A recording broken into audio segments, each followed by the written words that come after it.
So, my friend, have you found our killer? Not yet, but I will tell you what I have learned. Please.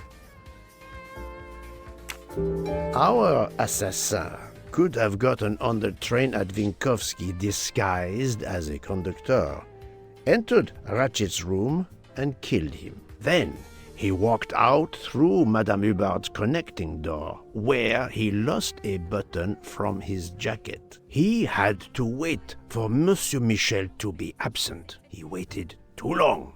The train had left the station. He was trapped aboard. Indeed.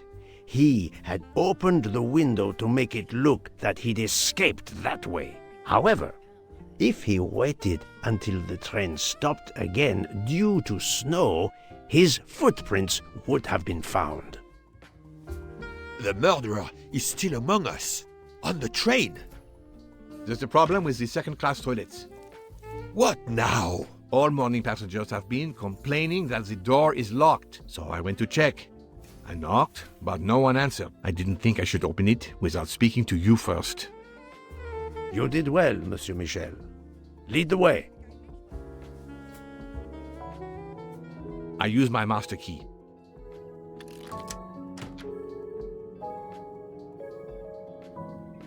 But who is she? Is she alive? She is breathing. Then if she's dead, isn't she our murderer? That, my friend, is what we must find out.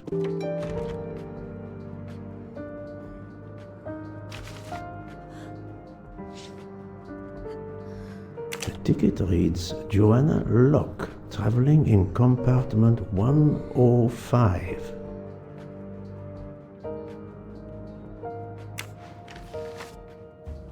Miss, can you hear me?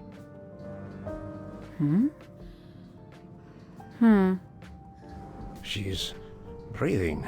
Her pulse is strong. There is no sign of physical violence. This woman is sleeping very soundly.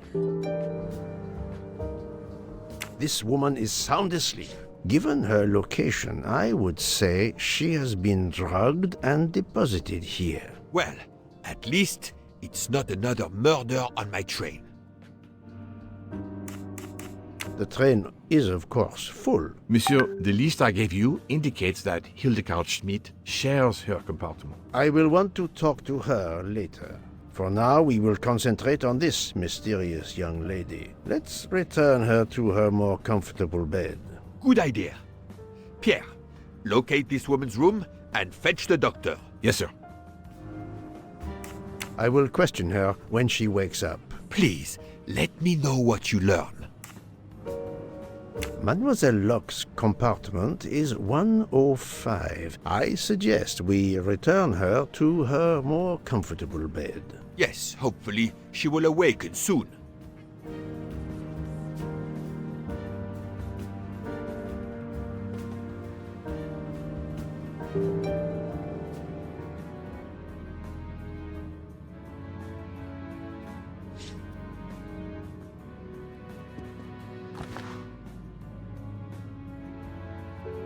A cup of tea with white residue at the bottom.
Have you tried 0000?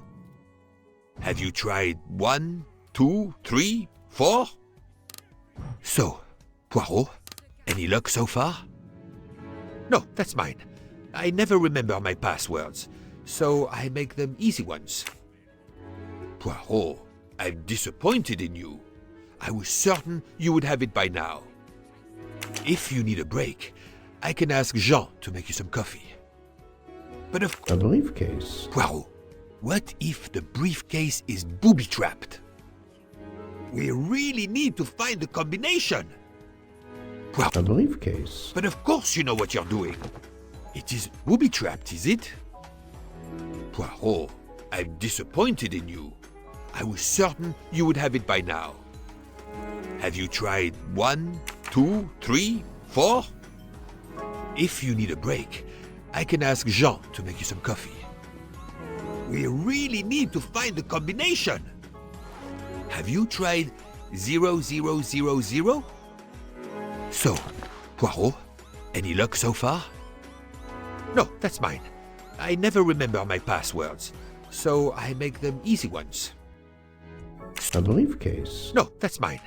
I never remember my passwords, so I make them easy ones. Poirot, I'm disappointed in you. I was certain you would have it by now. Have you tried 0000? But of course you know what you're doing. It is booby-trapped, is it? We really need to find the combination. Poirot, what if the briefcase is booby-trapped? If you need a break, I can ask Jean to make you some coffee. So, Poirot, any luck so far? No, that's mine. I never remember my passwords, so I make them easy ones. Poirot, what if the briefcase is booby-trapped? Have you tried 1, 2, 3, 4? Have you tried 0000? We really need to find the combination. If you need a break, I can ask Jean to make you some coffee. Book. Silent like a mouse, please. I'm sorry. You're right. I'll be quiet now. You need to concentrate. I will not utter another word.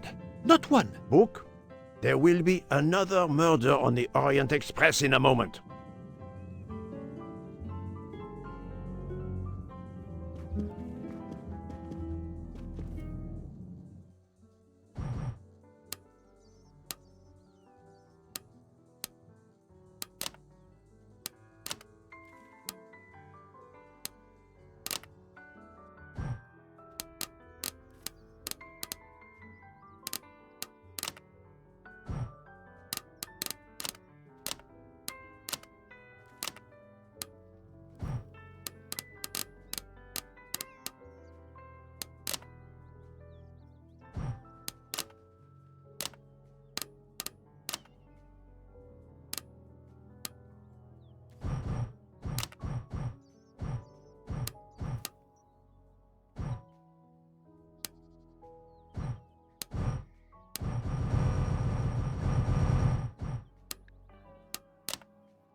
She has a gun. Come, Poirot.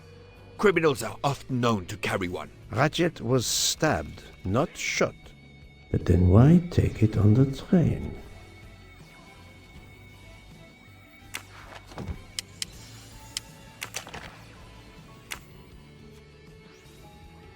This badge says that Joanna Locke is an American detective with the Berkshire Police Department in Massachusetts. An American police officer? Oh,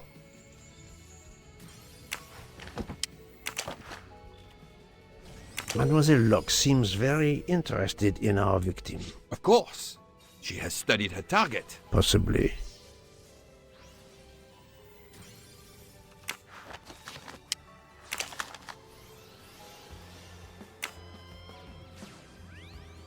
stuffed animal is the same as in the photo found at the crime scene. What a coincidence. Mademoiselle Locke appears to have been investigating Monsieur Ratchet.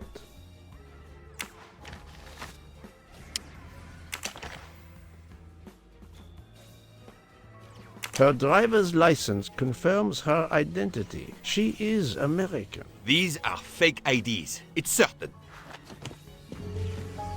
Look, she's waking up. Thanks to you, I would not be surprised if our murder victim were also waking up. What?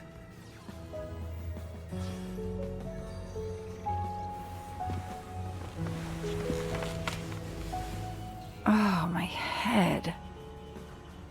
What's all the yelling about? Who are you? Give me a good reason why you should not be in handcuffs. I can give you a reason, Book. Whose handcuffs will we use? I have none. Do you? Well, You are Joanna Locke, mademoiselle? Yes, Joanna Locke. I'm a detective. Berkshire, Massachusetts Police. I have found your credentials, mademoiselle. And I know who you are, Mr. Poirot. Then, if the introductions are complete, perhaps the explanations may begin. I'll try. It's simple, really. I'm on the trail of a murderer.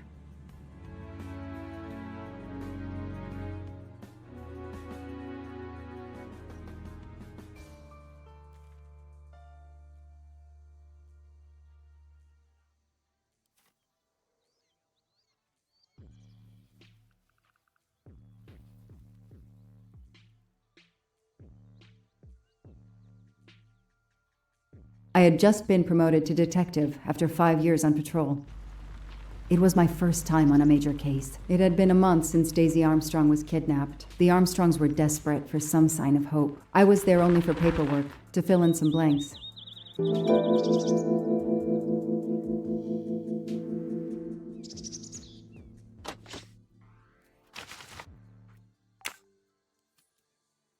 A topographical map. Often more important than a road map in these mountains.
The phone record of the night of the kidnapping.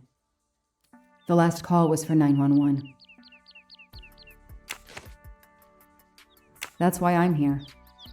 A damn computer glitch. Or somebody pushed delete instead of save. Whatever happened, we lost the nanny's deposition. So my entire contribution to the investigation is to take it again. I can't imagine the pain her parents felt when they realized Daisy was gone. How are they going to feel when they realize I have no answers for them? Only more questions. How could the child be taken with so many people in the house? The misspellings are clearly on purpose, and they didn't return the child when the ransom was paid.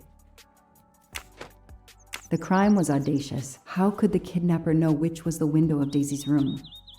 No, they could use a ladder to reach it, and no, they could enter the room without being seen. The investigation is now part of a pile of investigations, and my captain sent me here just to dot some I's and cross some T's.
Good evening. Colonel Armstrong? Yes. You're the detective they phoned about. Joanna Locke. I don't remember you. I'm newly assigned to the case. It's about time more detectives were involved. My wife, Sonia, she hasn't been herself. Every day is a waking nightmare for us. Tell me you've uncovered something new. I'm here to speak to your daughter's nanny. There was a computer problem. Her earlier statement has been lost. Oh, I see. We had hoped. Well, do as you wish. I won't be far if you need me.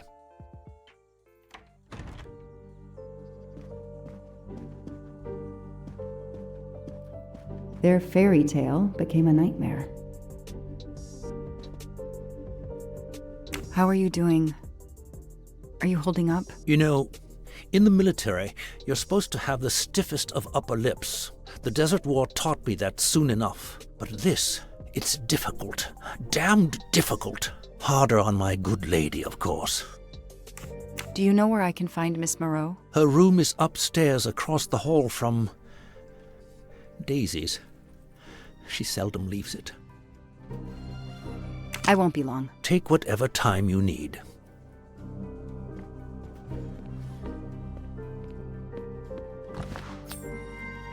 Shiny facial hair. The good news is that it's gold. Sympathy and support for the Armstrong family during this difficult time. Thoughtful, but never enough.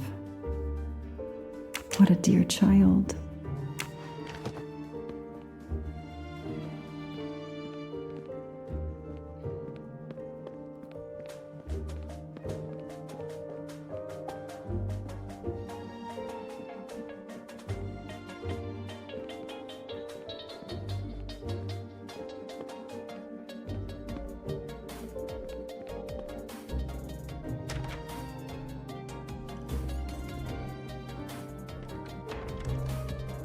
A toy train.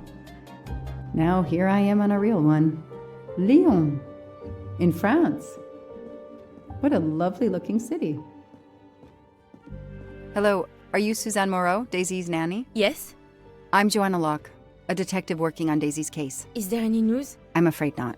How can I help you? I'm really sorry. I'm afraid I have to take your statement again concerning the evening of Daisy's disappearance. There was a computer problem. Your statement was accidentally deleted. Of course. I want to help any way I can. Tell me about that night in your own words. The Armstrongs had a party to raise money for a museum, I think. Mrs. Armstrong is on their board. I was in charge of Daisy. I stayed with the little one all evening, playing with her and reading books to her. She couldn't sleep with all the noise and the comings and goings. When did you notice Daisy was missing? I was only gone 5 minutes to phone my mother. She's in the hospital. When I returned, Daisy wasn't in her bed. I thought she might have gone to look at the party, but then I saw the handsome note on her pillow. I screamed and screamed. I couldn't stop. Did you notice anything unusual before that? I was with Daisy all evening. Finally, she fell asleep. I didn't see anyone else or notice anything in particular. Do you have any idea who did this? No! I can't see who could have done such a horrible thing. The Armstrongs are such good people. Like my own family. Thank you for giving me your statement again. I'll get back to you if I have any questions. I won't be far. Okay, I have Suzanne's statement, but her answers need some checking.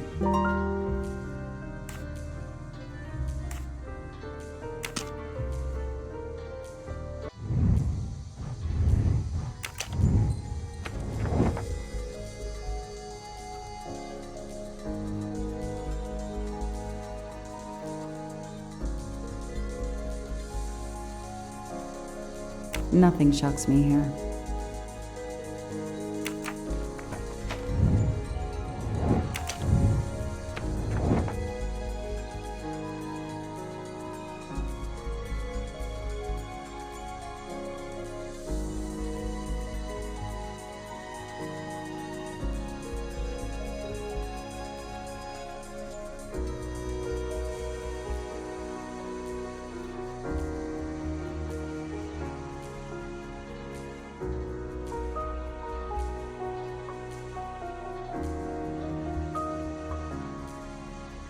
This information does not correspond to what Suzanne told me. Suzanne said she left Daisy alone for 5 minutes, but Mrs. Armstrong says she stayed with Daisy for a while and Suzanne did not return. That's it. No rookie mistake there.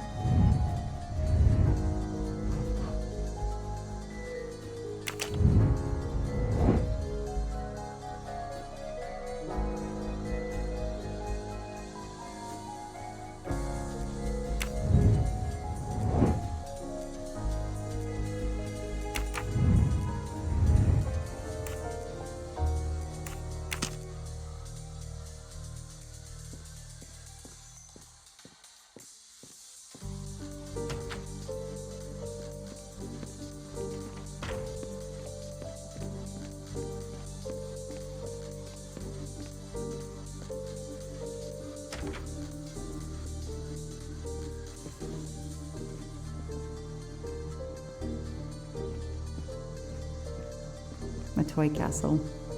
When I was a kid, I had a police station and a tiny squad car with a siren that really worked.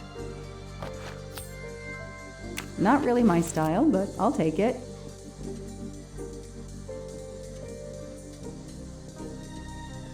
Mrs. Armstrong, my name is Joanna Locke. I'm a detective investigating the kidnapping of your daughter. May I talk to you? When is your baby due? Mrs. Armstrong? Sonia? I don't want to talk. I just want to see my daughter again. That's all that matters. Poor woman. I can't imagine how she feels. And another baby on the way. I want to help, but I'm here to take the nanny's statement, and there are no words I can think of to ease Sonia's pain.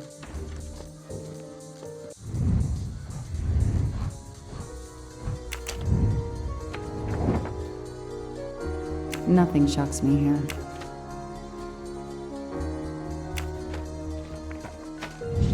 That is a great detective job. Mrs. Armstrong? Let me show you this. Daisy, my little Daisy. I miss her so much. How good it is to see her face. I can't imagine the pain you're feeling right now. She loved her little stuffed animal, Fluffy. She took him everywhere with her. The kidnappers took it as well. They didn't have to. That means they wouldn't hurt her, doesn't it? Every lead will be followed up. You have my word on that. Thank you. I shouldn't lose hope. Somehow. I know it isn't my case, but I just made a promise, and I mean to keep it. Do you know where I can find Miss Moreau? She's in her room. Last door on the left. Tell me about the night Daisy was taken, especially anything about your daughter and Suzanne Moreau. Apart from seeing to our guests, I took a moment to check on Suzanne and Daisy in Daisy's room. Suzanne wasn't there, but Daisy was asleep. I sat with her for 10 minutes or so. Suzanne didn't return while I was there, but there's no reason for her to sit there all night when Daisy is asleep. I went back downstairs. May I come back if I have more questions? Of course. Anything I can do. Okay, the stories Sonia and Suzanne tell don't match. I should recheck my file and track Suzanne's movements.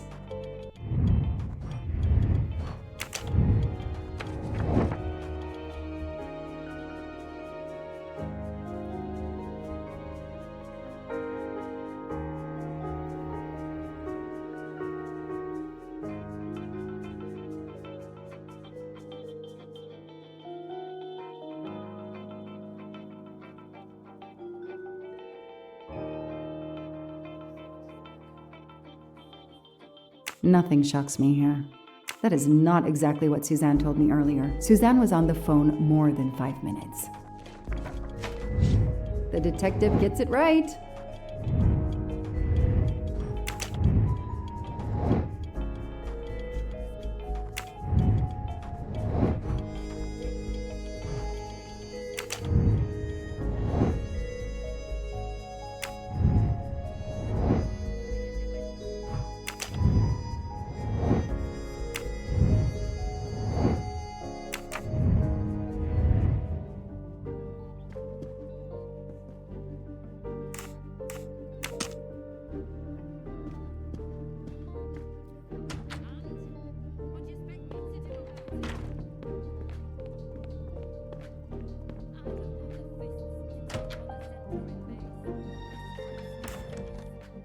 If I understand you correctly, you left Daisy when she was not asleep? The party was very loud. Daisy was too wound up to sleep. I read her a Motley Mule detective story to try and put her to sleep. Daisy finally fell asleep. Right before Motley Mule solved his case in the book I was reading her. I had to make a quick phone call. No more than 5 minutes. But when I came back, Daisy was gone.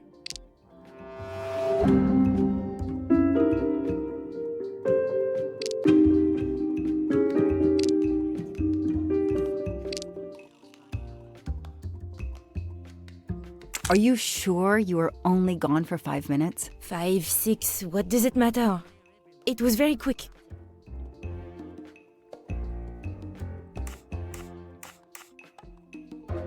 What you're telling me doesn't really agree with what Mrs. Armstrong says. Mrs. Armstrong must have looked in right after I'd left. That's how it could have happened. But the timing of the kidnapping had to be so precise. How could it be? I need to find something more concrete. You say you were only away 5 or 6 minutes, but Mrs. Armstrong says she was alone there more like 10 minutes. And the phone record shows that you stayed on the call for more than 30 minutes, way longer than you said. My mother is extremely ill. It's difficult for me. I may have lost track of time. When I came back, Daisy had disappeared. It must have been a coincidence. You have to be precise, Suzanne. A little girl's life is at stake. Why are you doing this? I didn't do anything wrong. I would never hurt Daisy. I need to check Suzanne's story. She's panicking. Why now? What is she afraid of? I should see if the Armstrongs can confirm what Suzanne told me.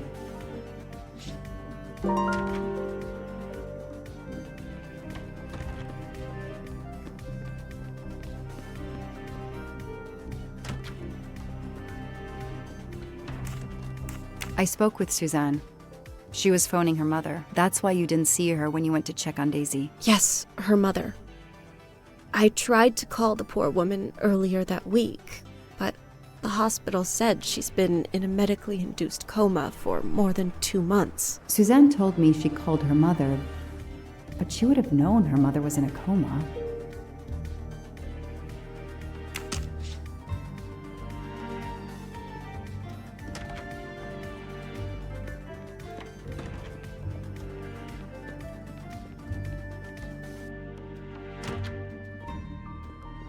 I should see if the Armstrongs can confirm what's...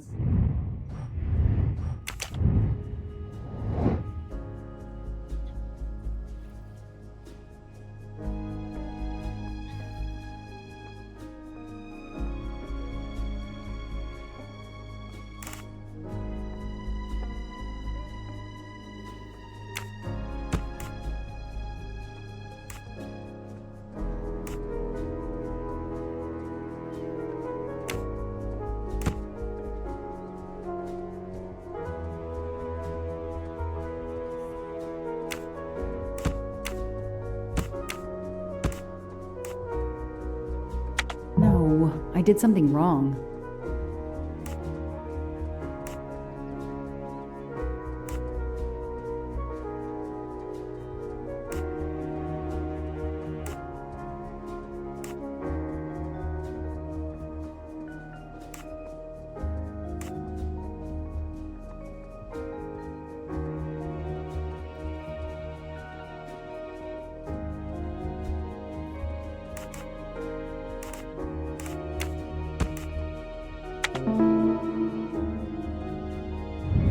That's it. No rookie mistake there.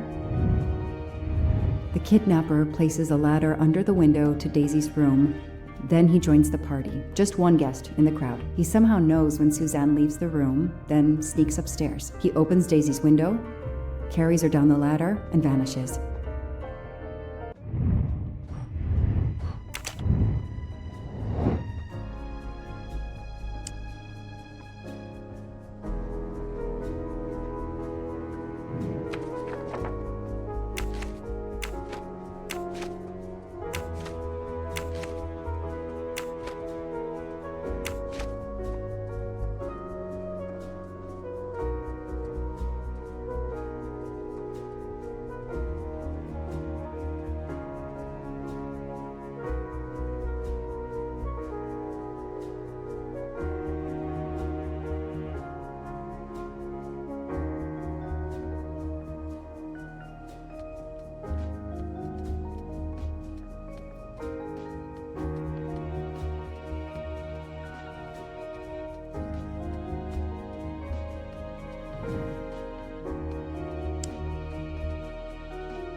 Hey, I'm a pretty good detective after all.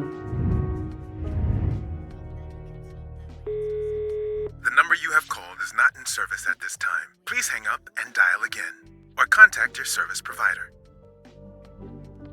The number Suzanne called is not in service? A hospital? I should see if the Armstrongs can confirm what Suzanne told me.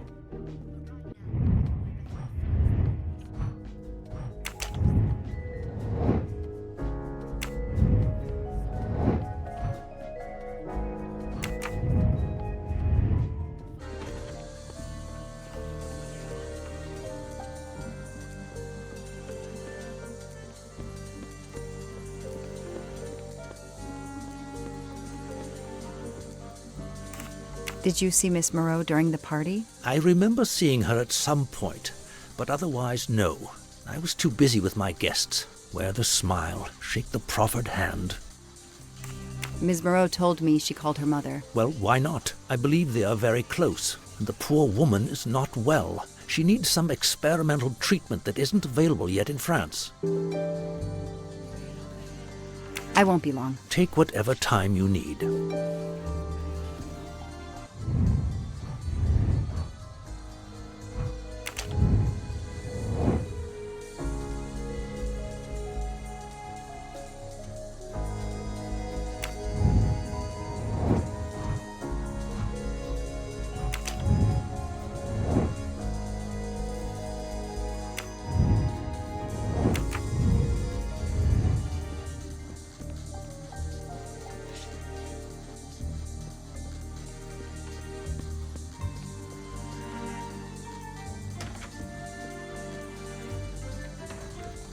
The number you called that night is no longer in service. I don't understand. That's the number the hospital gave me to call my mother's room.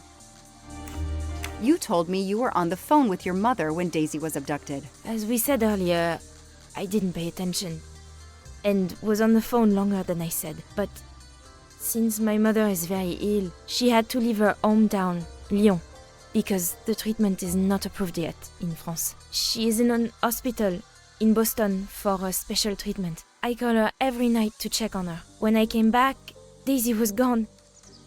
I'll never forgive myself.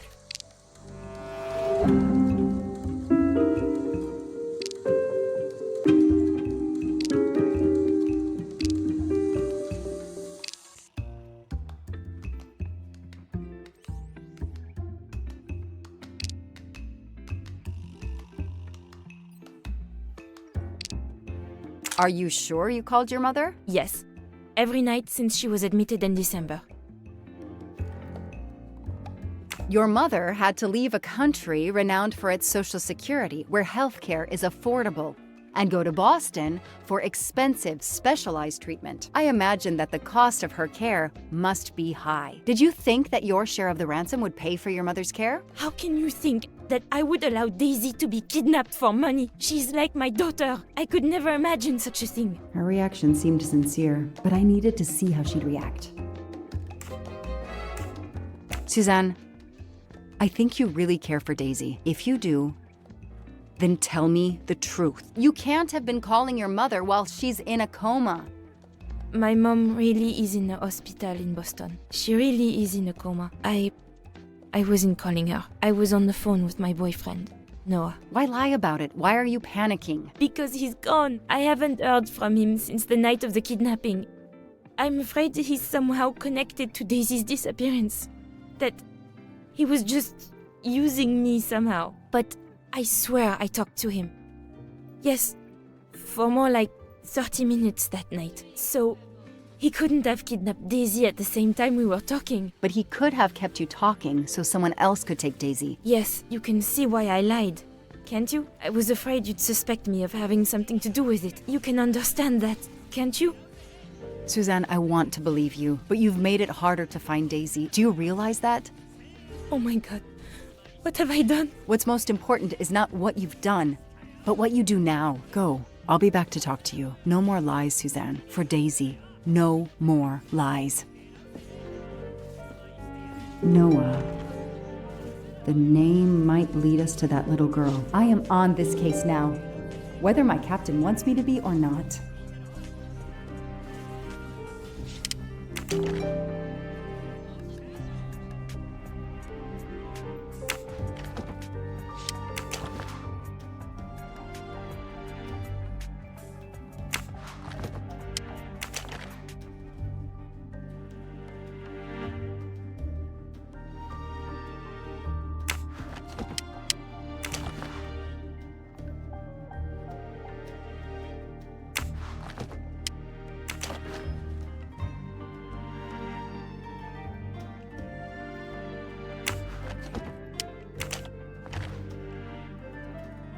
A locked diary? Let's see if I can shine some light on its secrets. A locked diary? A locked diary? Let's see if I can shine some light on its secrets. A locked diary? Let's see if I can shine some light on its secrets.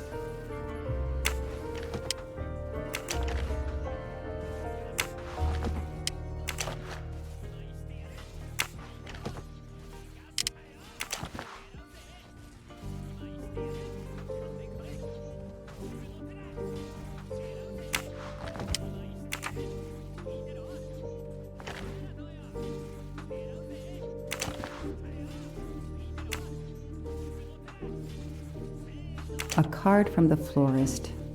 It's signed N.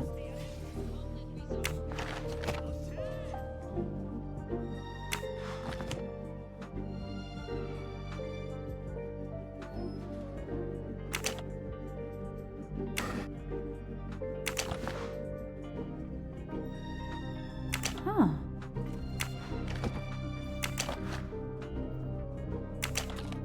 What's in the glass case? Oh, big surprise. Glasses.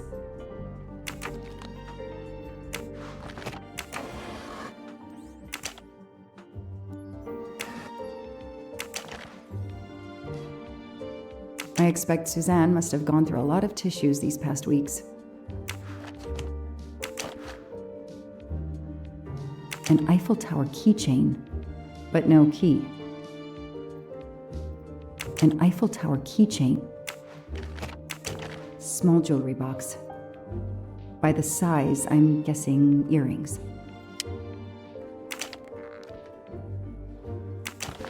Why put a key in a jewelry box?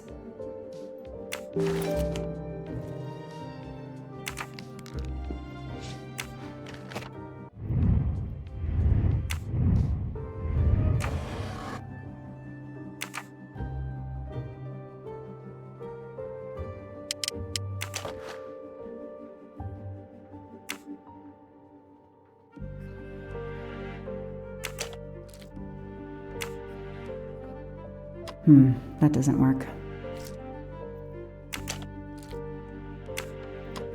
That doesn't work. That doesn't work.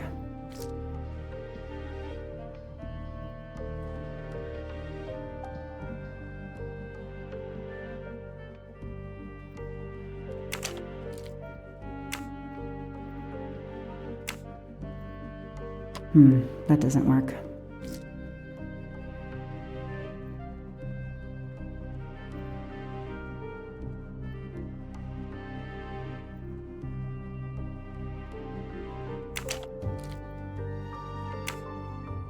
Okay, Suzanne. Let's see what you haven't told me.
I can see why Suzanne didn't tell me everything about this, Noah. It's clear when he disappeared that she realized something was very wrong.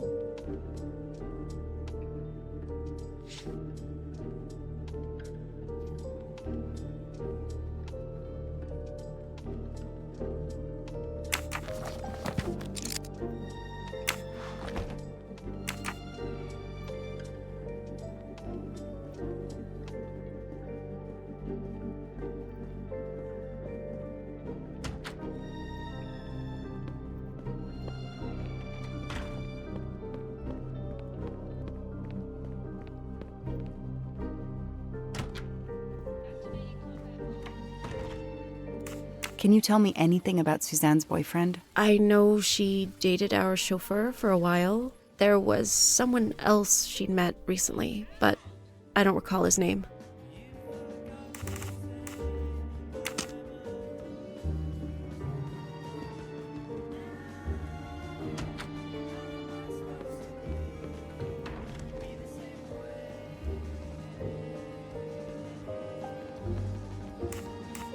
I imagine these flowers must have been beautiful. Who gave them to you? The gardener. They're getting pretty wilted, but I hate to throw them away. Tell me about your boyfriend. Have you been together long? My boyfriend? Why? He doesn't have anything to do with this. Please, Suzanne, the sooner you answer my question, the sooner we'll be done. His name is Noah Garrity. I met him at a Lunar New Year party in Great Barrington. He is a kind and caring person. Although, well, I miss him. He had to go away on business. He should be back.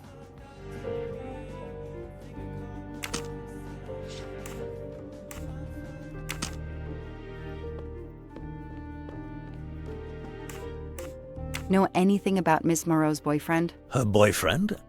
I know she went out with someone for a while there. More recently, I saw a man in a 4x4 who would pick her up on her nights off. He never got out of his car, just waited for her. She did seem to spend more time than usual on the phone these past few weeks, but she worked hard. We weren't going to begrudge her what free time she had. Since the abduction, she keeps pretty much to herself. I won't be long. Take whatever time you need.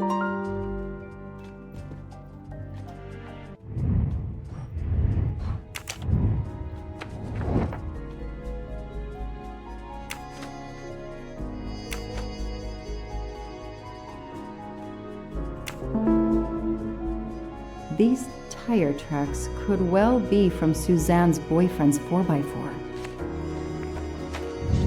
That is a great detective job.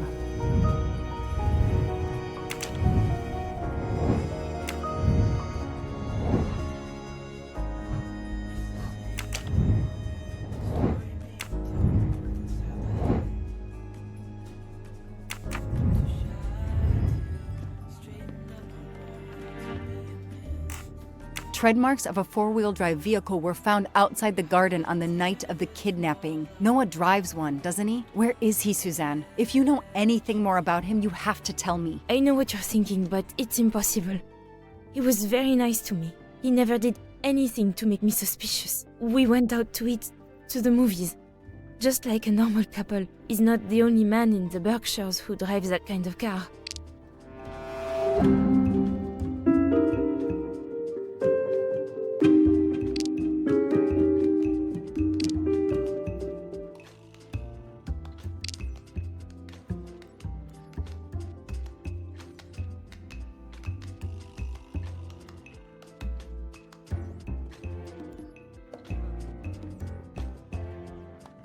Come on, Joanna. You can do better.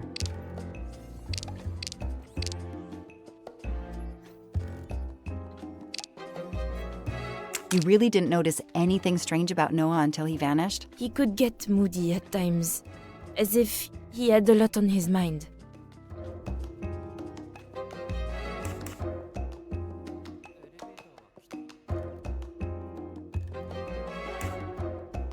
You mentioned the Blue Lagoon. Why? I don't know. I never thought about it. I guess he liked the place. That makes sense. In your diary, you say that Noah took you to a cabin in the mountains on Valentine's Day. You read my diary? I'm sorry, but we have to find Daisy. We both want that. So yes, I looked in your diary. You're right. He took me to a cabin in the woods. I waited for him in the car. He came out after a few minutes. He was very sweet and apologetic, but he never explained. We went back to the restaurant for dessert. Did you ever go back to the cabin with him? No, never. So what made Noah drive all the way to a cabin in the middle of nowhere? He left her in the car. Why was he there? This is important. I know it is. I can use Suzanne's directions to the cabin and compare them to the map of the area I have in my car.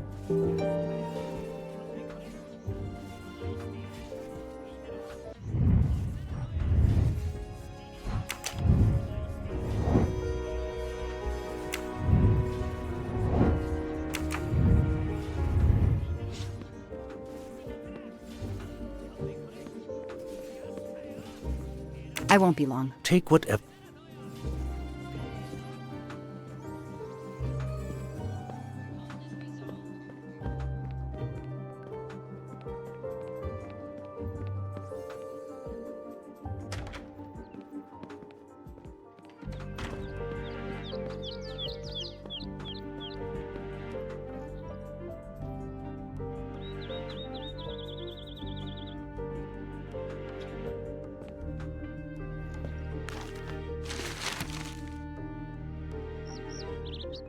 Thanks to the information Suzanne gave me, I should be able to find the cabin on this map.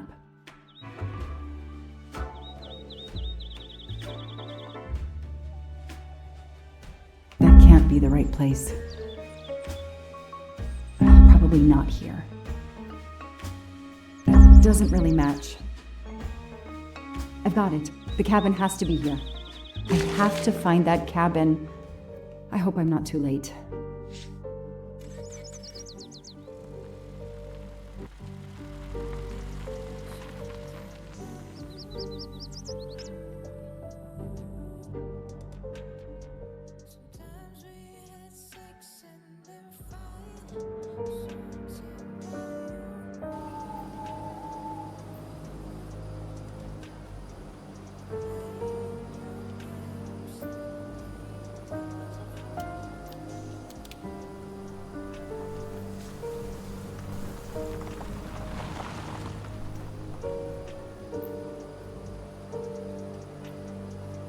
Okay, here is this famous cabin. Let's investigate. Okay, here is this famous cabin. Let's investigate. Noah brought Suzanne to this dump on Valentine's Day? What a romantic. That barrel is sturdy enough. I could climb on it.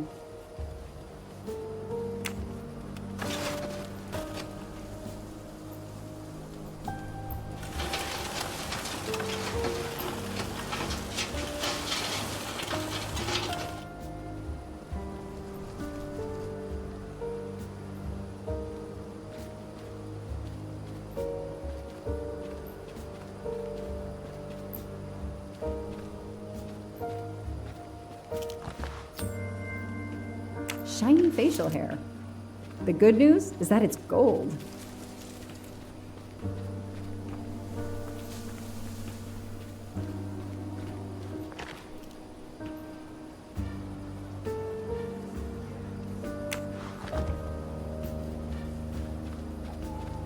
There's nothing but trees in that direction. I should focus on the cabin.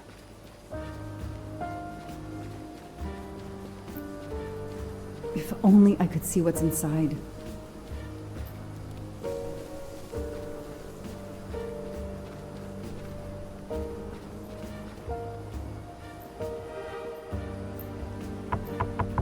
Hello? Is anyone there? Nobody. I can't just waltz in without a warrant. Hello? Nobody. I can't just waltz in without a warrant.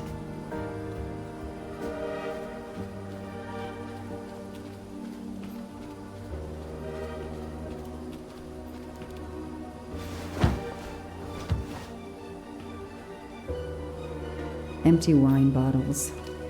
Somebody has been here lately. Ugh, an old hunting trophy starting to molt.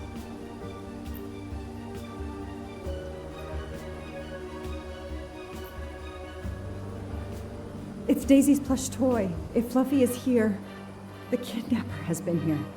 I have to get inside this cabin.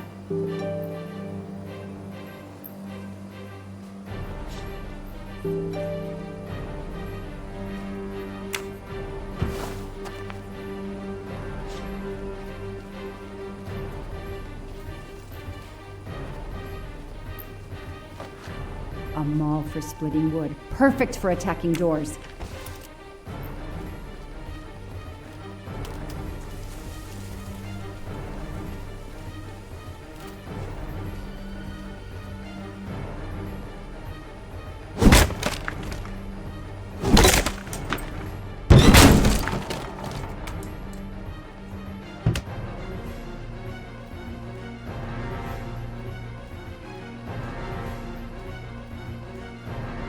Look at that.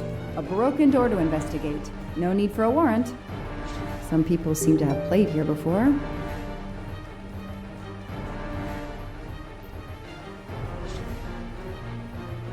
The floor is scratched and worn in this area. The sofa must have been moved a lot.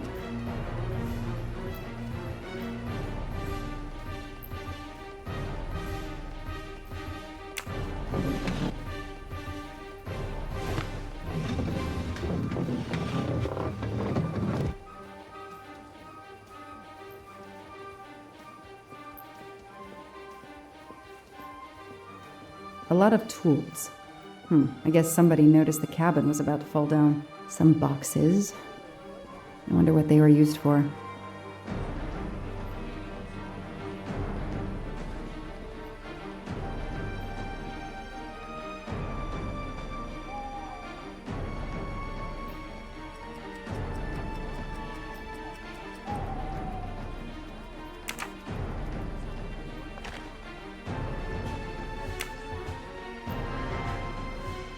That's a woman's hairbrush.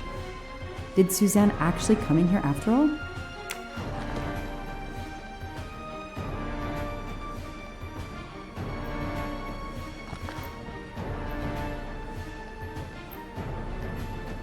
This bottle comes from the Blue Lagoon.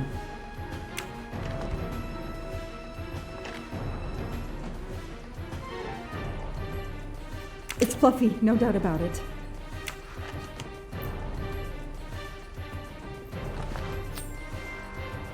I've earned a gold mustache.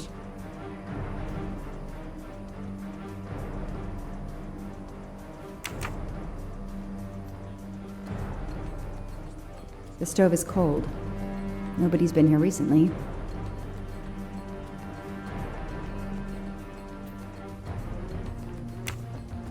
Damn, it's booby-trapped. If I move, it could go off, and that countdown tells me it wants to go off anyway.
Okay, so far so good. Wow, I wonder if that's how close it was. This would have ended my investigation right here. These rods are heading towards the canisters. It must be the trigger for the explosion. I smell a strong, sweet smell. Damn. I think these are filled to the brim with diethyl ether. Incredibly flammable. It looks like the kidnappers wanted to utterly destroy this place and whoever opened this hatch. A wooden crate? I have to open it.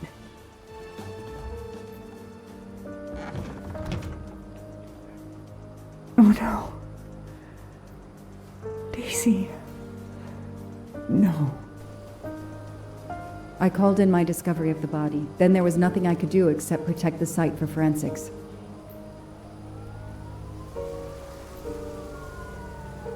The forensics team arrived an hour later, cordoned off the cabin with crime scene tape, and went to work, looking for physical evidence, fingerprints, testing for fluids, DNA, any clues science can uncover.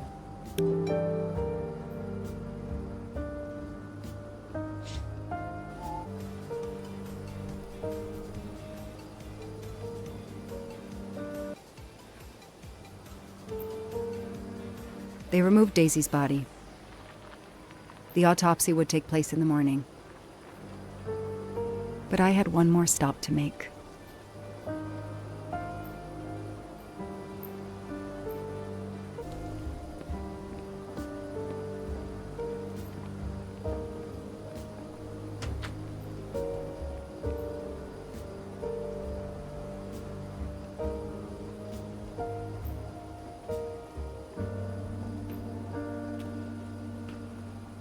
Oh no!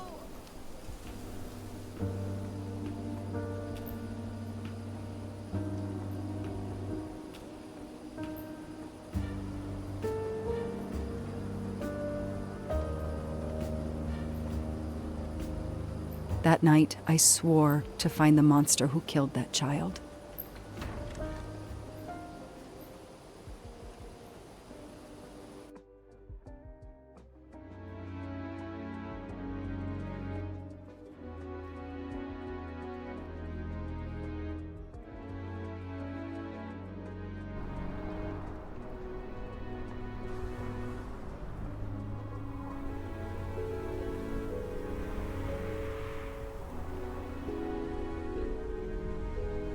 Ratchet on train saw me? How? Daisy.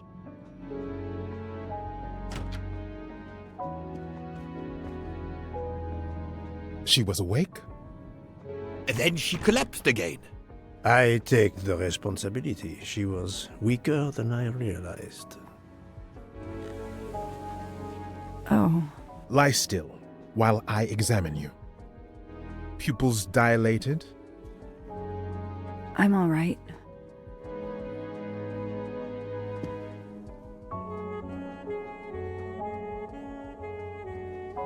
You are far from all right. You have been heavily sedated. Your pulse is very weak. I have to finish my story. Ratchet can't escape again. Can't escape. Have no fear of that, mademoiselle. Ratchet will not escape. We must hear her story. This woman needs rest. I will let you know when she is recovered enough to continue. But I warn you, it will be some time. I understand, Doctor. Thank you. I have completed my preliminary examination of the deceased. I think that it will interest you. Indeed it will. And I have other witnesses to interrogate. You are right. Let's not put this poor woman in danger. There will be plenty of time for her to finish her story when she has recovered. By all means, tell me the results of your examination.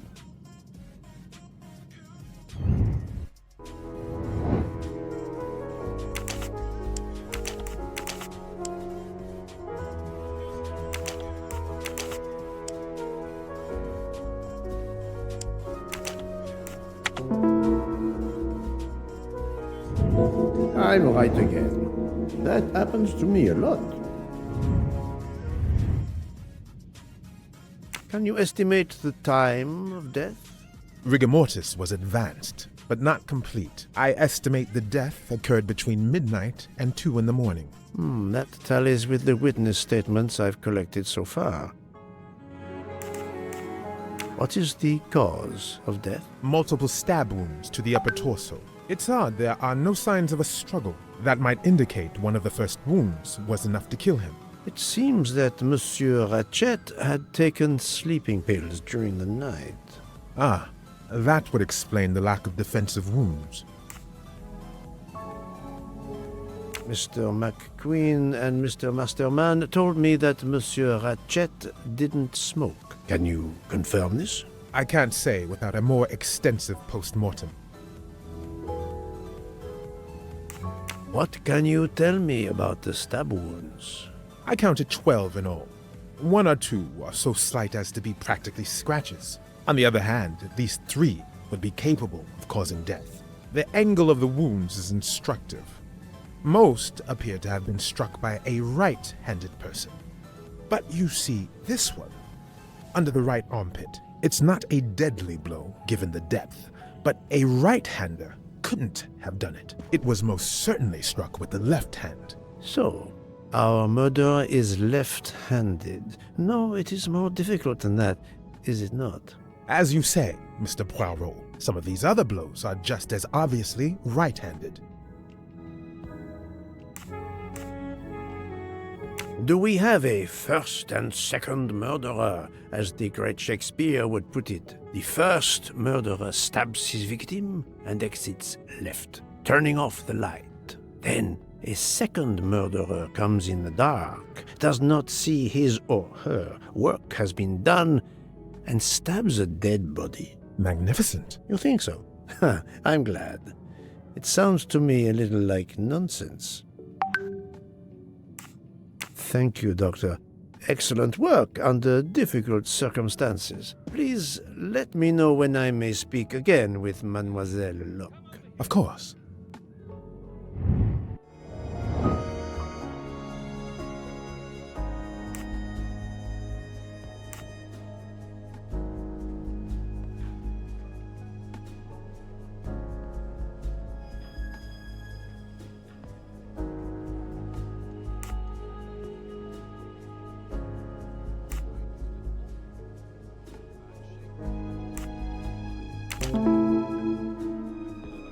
Yes, that's certainly a good place to start. Yes, I have personally seen some passengers smoking. I just have to remember who they were.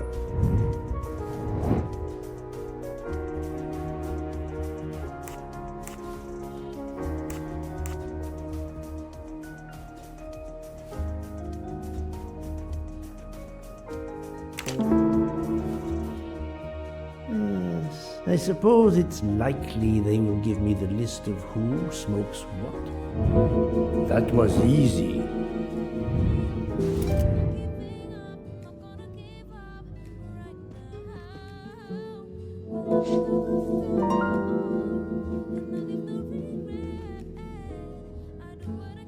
How is Mademoiselle Locke, Doctor? Her vital signs are improving, but she is still unconscious. I understand. Thank you for looking after her.